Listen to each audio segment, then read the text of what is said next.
ये पार्टी के लिए कितना बड़ा संकट, और ईडी अगर ये कहती है देश की बड़ी जांच एजेंसी की पुख्ता सबूत हैं, तो क्या वाकई अभी संकट का समय है? देखिए गरिमा जी, मेरी पार्टी लगातार इस बात को कहती रही है कि जो पार्टियों के साथ में भाजपा गठबंधन में है, उनमें से एक का नाम ईडी है, एक का नाम सीबीआई है और एक का नाम इनकम टैक्स और इलेक्टोरल बॉन्ड। ये सब के सब गठबंधन में है भाजपा के साथ में। अब चुनाव बिल्कुल करीब आ गए तो कांग्रेस के खाते सील कर दोगे, आम आदमी पार्टी के यहां पर उनके मुख्यमंत्री को उठा लोगे। ये सीधी समझी रणनीति है कि विपक्ष को खत्म कर दो। जैसे पुतिन ने रशिया में करा, जैसे हिटलर ने कभी जर्मनी में करा, उसी तरीके से मोदी जी काम करना चाहते हैं कि विपक्ष के किसी आदमी को बोलने के लिए मत छोड़ो, या तो इनको ज्वाइन कर लो। आज अरविंद केजरीवाल जी अभी बोल दें कि हम भाजपा ज्वाइन कर रहे हैं, संजय सिंह अभी बोल दें, मनीष सिसोदिया आज बोल दें, तो कलेश खत्म। लेकिन जो कोई भी इनके खिलाफ बोलेगा उसके घर पे ईडी सीबीआई को भेजेंगे और उसको गिरफ्तार करा देंगे। इस तरीके का हाल कम से कम मेरी छोटी उम्र है जहां मैं 2 बार का विधायक हूं, बहुत सारी चीजें मैंने देखी हैं। मैंने अपने जीवन में इस तरीके से प्रजातंत्र को चलते हुए ना कभी देखा ना कभी सुना। लेकिन राजेश, एक सवाल का जवाब मैं जरूर चाहती हूं आपसे। आज ही दिल्ली हाई कोर्ट ने इन्फोर्समेंट डायरेक्टरेट से पूछा कि भाई आपके पास क्या पुख्ता सबूत हैं प्रोसीड करने के लिए, तो ईडी ने जो जवाब दाखिल किया कोर्ट में, कोर्ट ने उस पर विश्वास जताया और गिरफ्तारी पर रोक लगाने से मना कर दिया। नहीं देखिए, ये तो लगातार ईडी ये कह रही थी कि आप एप्लीकेशन को एक्सेप्ट ही मत करो हाईकोर्ट से, लेकिन हाईकोर्ट ने करा।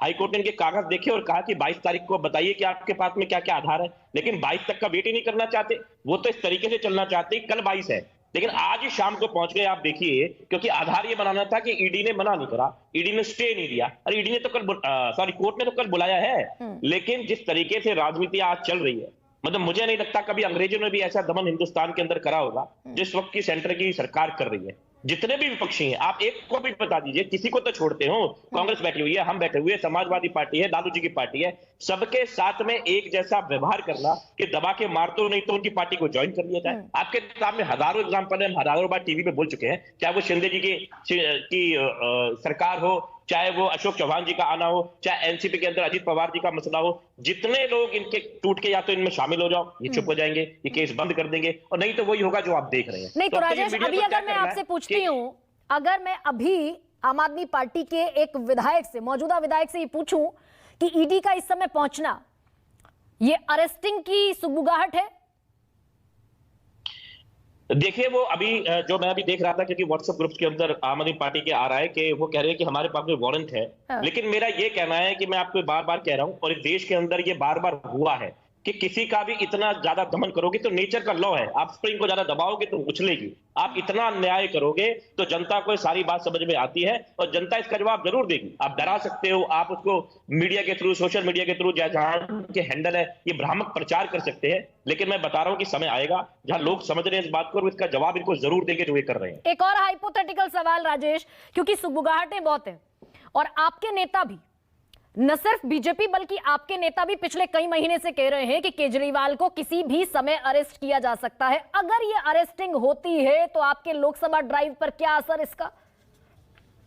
देखिए, करी तो इसलिए जा रही है कि लोकसभा ड्राइव रुक जाए। मोदी जी का जो सपना है तीसरी बार सरकार बनाने का, आज जनता के सामने एक सवाल है। अगर ये 400 पार जा रहे थे, 350 सीटें इनकी आ रही थी, तो ये नीतीश कुमार जी को, या जयंत चौधरी जी को, या छोटी छोटी मांझी जी को, या पासवान जी के साथ में क्यों जाते, उनके पैर क्यों पकड़ते?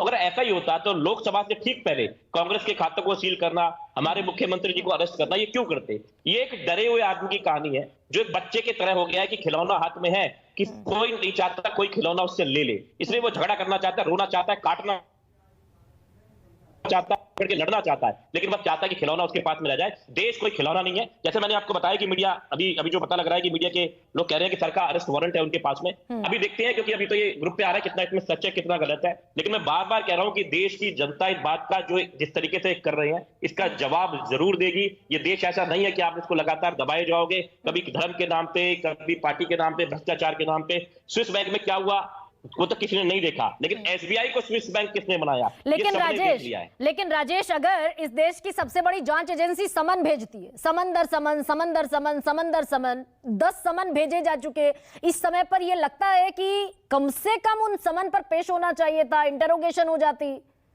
सामना तो करते। गर्मा जी, जब सीबीआई ने समन भेजा, मुख्यमंत्री जी गए, उनके साथ में 11 घंटे की पूछताछ हुई, 36 सवालों के जवाब मांगे, वो उनको दिए गए। आप देखिए कि अभी मनीष सिसोदिया जी तकरीबन 1.25 साल से उन्होंने रखा हुआ है उनको जेल के अंदर।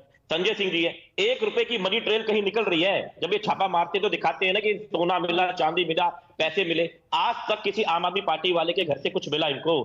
लेकिन ये तो अब गदर मच रहा है, इस तरीके से मचाना चाहते हैं कि भाई कोई बोल ही ना पाए और जो बोलेगा उसको अंदर करेंगे। तो